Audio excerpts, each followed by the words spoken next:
في إطار توجيهات جلالة الملك محمد السادس القائد الأعلى ورئيس أركان الحرب العامة للقوات المسلحة الملكية، وبهدف تعزيز القدرات العملياتية للقوات المسلحة الملكية، تم توقيع اتفاقية استراتيجية بين إدارة الدفاع الوطني ومجموعة تاتا الهندية.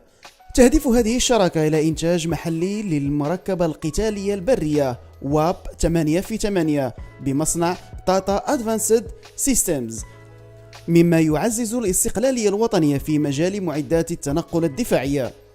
هذا المشروع يعد خطوة كبيرة نحو تطوير التعاون بين المغرب والهند، ويعكس الروابط التاريخية العريقة بين البلدين والاقتصادات الصاعدة التي تسعى لتعزيز التعاون الاستراتيجي في قطاع الدفاع.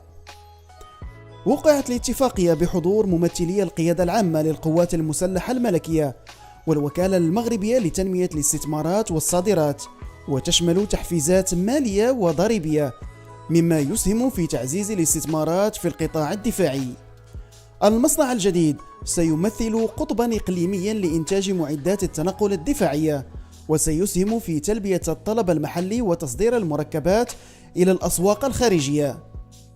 المصنع الجديد سيمثل قطبا إقليميا لإنتاج معدات التنقل الدفاعية، ويسهم في تلبية الطلب المحلي وتصدير المركبات إلى الأسواق الخارجية، مع خلق فرص عمل جديدة وتعزيز الصناعة المحلية.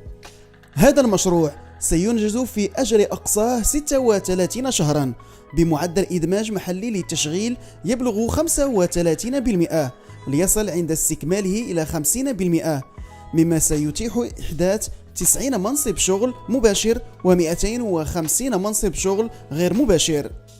المشروع يأتي أيضا ضمن جهود المغرب لتعزيز التعاون جنوب وتأسيس مركز إقليمي لتطوير الدفاع، حيث تسعى المملكة لأن تصبح رائدة في هذا المجال.